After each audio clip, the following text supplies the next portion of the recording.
Hello everyone, you knew it was coming and now it's finally here. My opinion on the Stone Mountain Rally. Personally, I support the protesters, not the counter-protesters.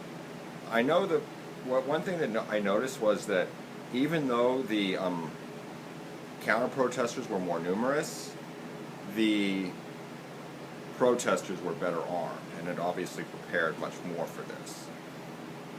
And what's really interesting to me, as usual, is that the white counter-protesters were much more passionate than the black ones. I mean, there were a few the black ones that were there. It seemed like I could have, I support leaving Stone Mountain be, and it's just, I feel like I could have an honest dialogue with a lot of those black protesters, but not some of those white ones. I mean, the white ones were just insane. They were just saying, traitor, traitor, traitor, racist, racist, racist, racist, racist.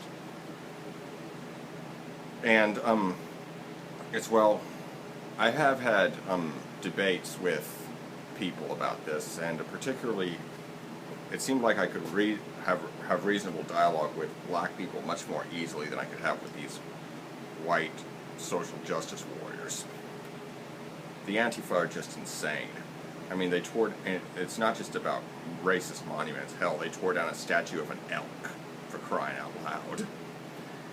And, do I support Black Lives Matter? Absolutely, I believe their lives matter.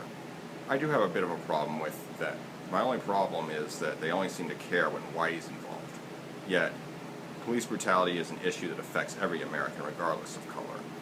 And yet they're the only ones out there doing anything. However,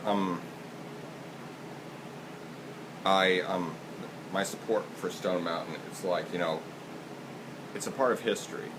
The Confederacy was as American as apple pie. I mean, it was founded on this, it was basically a repeat of the American Revolution in a lot of ways, in pretty much most ways, only this time the colonists lost. But anyway, you might argue that they shouldn't get monuments because they lost. But it's like, Boudica lost, Spartacus lost, so what's your point? There have been a lot of heroic losers throughout history. And keep in mind, the North, the Union, whatever you want to call them, the United States, back in that time, they were not choir boys. I mean, they were wiping out Native Americans. They were putting blacks into contraband camps. Look it up. And it's like, I say that, I ask one question. If the Civil War truly was about slavery, why is it the Union generals, when they were military governors of the various former Confederate states, why in the hell did they not only turn a blind eye, but lend a helping hand when the South set up convict leasing? But anyway, moving on.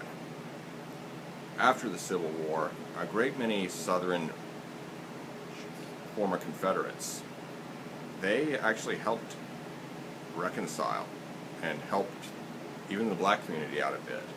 I mean, even though Robert E. Lee did not yet support the idea of giving blacks the right to vote, he supported educating them to get them to a point of intelligence where they could vote or something like that.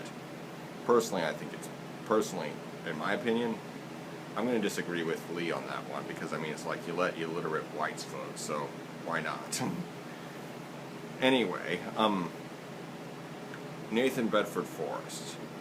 A lot of people only know him from the mention in Forrest Gump as a supporter of the KKK, as the first Grand Wizard of the KKK, or the founder of the KKK. He was not the founder of the KKK, but he was the first Grand Wizard, first Imperial Wizard. However, what is interesting is that when the KKK started terrorizing and killing blacks, he ordered that the Klan be disbanded. And yet there were still people that wanted to keep it going. And when he heard about 4 black people getting murdered by the KKK, he sent a letter to the governor offering to exterminate those white marauders who would disgrace their race by this cowardly murder of Negroes. And believe me, Nathan Bedford Forrest was not somebody you wanted to come after you. He was a utter beast. So, if you're a white supremacist who's watching this right now and are thinking about channeling your inner Dylan Roof and burning down a few black churches or going into one and just killing all the black people in there, guess what?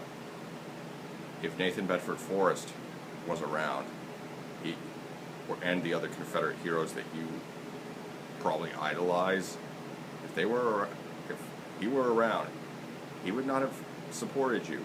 In fact, he might have even come for your head. And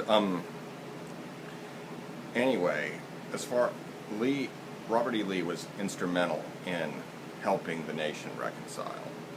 I mean, he did everything he could. He told his soldiers, be good citizens as you have been good soldiers, and he was fully committed to helping the South get back into the Union as effortlessly and as painlessly as possible.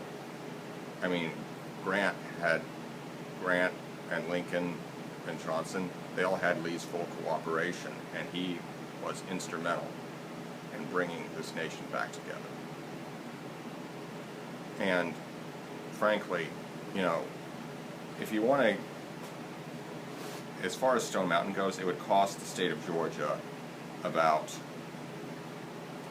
$300,000 to $400,000 to remove that shit safely. So why are you wasting your time and money on a piece of rock? That's all it is. Why not use that money to build schools, build a hospital, build something, you know, that's actually useful? Because that mountain's not hurting anybody. It's really not. And, you know, I could go on and on about this, but the Confederacy, again, was as American as apple pie, for better or for worse. That being said, is as far as the statue of Lee in Richmond, Virginia goes, that big statue of Lee, that six-story statue, it's got graffiti all over it. Some people say it should come down. Some people say it should stay up. I have a third option. Keep the statue up, but don't clean it. Because the vandalism, the graffiti that's on it, it's a part of America's history too. I mean, Robert E. Lee was a part of American history, and the George Floyd protests are part of American history. And they will be very significant for the generations to come. Anyway, I hope you like my video. Be sure to like, comment, share, and subscribe. Be good, y'all. I will be back. See y'all later.